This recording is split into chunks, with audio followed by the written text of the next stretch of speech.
Kita bersatu dalam doa sebelum kita mendengarkan kebenaran firman Tuhan. Bapa yang di sorga, terima kasih untuk kesempatan kali ini. Kami mau mendengarkan sebagian dari firman Tuhan. Tuhan memberkati, Tuhan menyucikan dan menguduskan pikiran dan hati kami, agar pada saat kami mendengar kebenaran firman Tuhan, kami boleh mengerti, sehingga kami boleh melakukan dalam kehidupan kami sehari-hari. Terima kasih Tuhan, terima kasih ya Bapa. Di dalam nama Tuhan Yesus Kristus, haleluya, amin.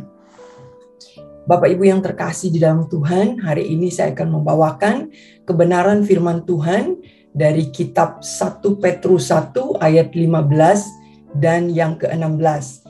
Di mana di sini menceritakan Rasul Petrus mengatakan untuk hidup di dalam kekudusan.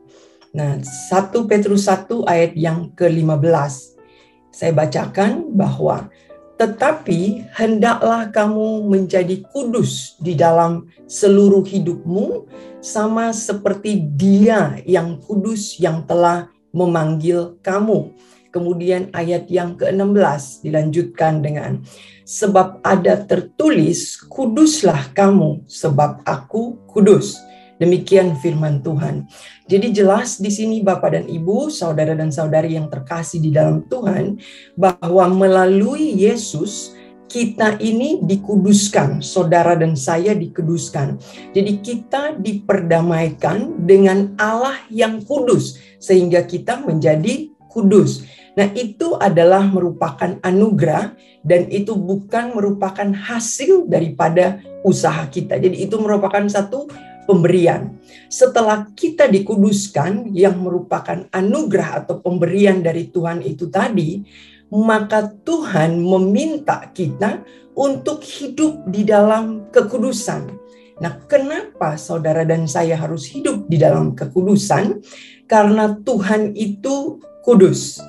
Nah, jika Tuhan itu kudus ada di dalam kehidupan kita, maka otomatis saudara dan saya juga diberi satu kemampuan untuk bisa hidup di dalam kekudusan. Kenapa? Karena sudah ada Tuhan yang kudus. Di dalam kitab Ibrani 12 ayat yang ke-14 dikatakan seperti ini, saudara. Berusahalah hidup damai dengan semua orang dan kejarlah kekudusan. Sebab tanpa kekudusan tidak seorang pun akan melihat Tuhan. Nah, jadi di sini jelas bahwa saudara, kata kejar itu berarti ada usaha, ada upaya dari kita. Kenapa? Karena Tuhan sudah menguduskan kita, Tuhan yang kudus itu ada di dalam kita, kita diminta untuk mengejar kekudusan itu atau melakukan kekudusan itu, melakukan atau hidup di dalam kekudusan itu, karena Tuhan sudah memampukan saudara dan saya. Dalam bahasa Ibrani, kata kudus itu berarti atau berasal dari kata kados. Kata kados diberi pengertian yaitu terpisah, pemisahan atau dipisahkan dari yang lain. Terpisah maksudnya ialah kita ini harus berpisah, meninggalkan, pergi atau melangkah ke arah yang berlawanan. Jadi kita ini sudah tidak boleh lagi atau tidak ada relasi lagi atau stop berhubungan dengan hal-hal yang jahat dan berdosa. Karena semua yang jahat dan berdosa tidak dapat bersekutu dengan Allah yang kudus, Bapak Ibu. Nah, tapi mungkin kita bertanya, lah kita hidup di dunia yang penuh dengan dosa. Kita hidup dalam dunia ini, tapi jangan jadi sama dengan dunia. Itu yang diminta oleh Tuhan.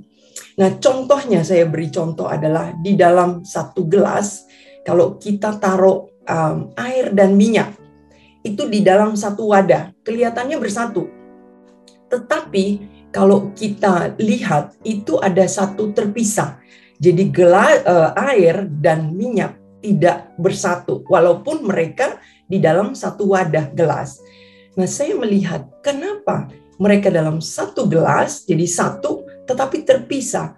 Kenapa? Karena ternyata molekulnya berbeda. Molekul daripada minyak dan molekul daripada air itu berbeda. Nah, sama seperti saudara dan saya.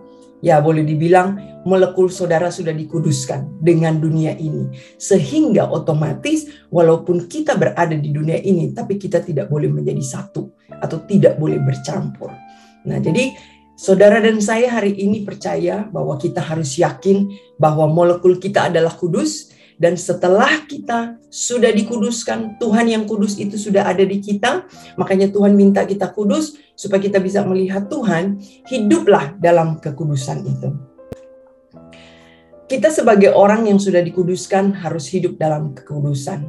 Saya berpikir, kenapa sebenarnya Tuhan meminta saudara dan saya yang sudah dikuduskan, sudah diperdamaikan, kenapa kita harus hidup di dalam kekudusan?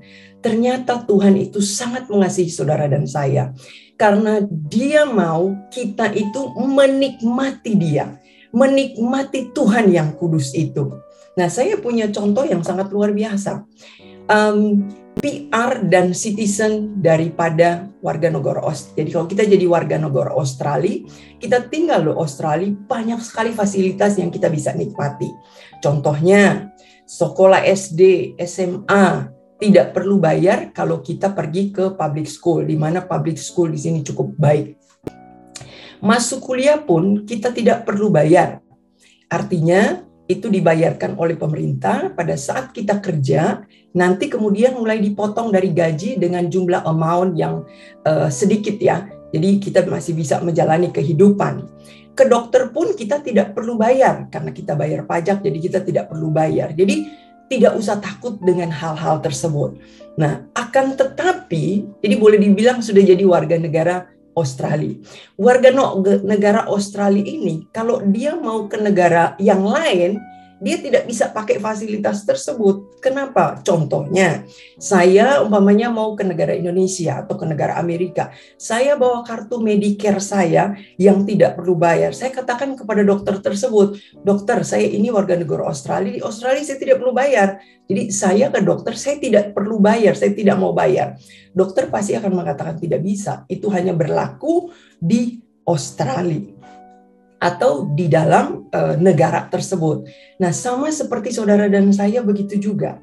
Saudara dan saya yang sudah dikuduskan, itu kita bisa menerima janji-janji Tuhan. Hidup dalam berkat-berkat Tuhan yang sudah Tuhan janjikan. Tetapi kalau kita tidak hidup dalam kekudusan, sama seperti analogi yang tadi, kita tidak bisa menikmati fasilitas-fasilitas dari sorga yang Tuhan sudah sediakan untuk saudara dan saya. Jadi jelas di sini, sama juga seperti yang namanya Yesus katakan kepada perempuan Samaria itu, bahwa kalau engkau minum air daripada aku, yang aku berikan, kau tidak akan pernah haus lagi. Jadi saudara dan saya, hari ini kita diingatkan, kita yang sudah dikuduskan, mari kita hidup di dalam kekudusan, agar supaya kita bisa menerima janji-janji Tuhan. Berkat-berkat Tuhan yang sudah Tuhan sediakan untuk saudara dan saya. Jadi Bapak Ibu, kita sudah punya sumber kekudusan itu, kita hidup dalam kekudusan agar selalu kita bisa menikmati Tuhan. Karena Tuhan begitu luar biasa mengasihi saudara dan saya. Mari kita raih janji-janji Tuhan, berkat-berkat Tuhan yang sudah Tuhan sediakan untuk kita dengan menjadi kudus dan hidup di dalam kekudusan.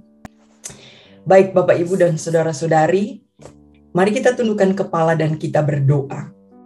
Bapa kami yang di dalam sorga, yang kami kenal di dalam Tuhan Yesus, kami berdoa agar setiap kami yang mempunyai hati yang taat kepada firman Tuhan, firman-Mu adalah untuk kebaikan kami, karena firman-Mu itu mengandung janji.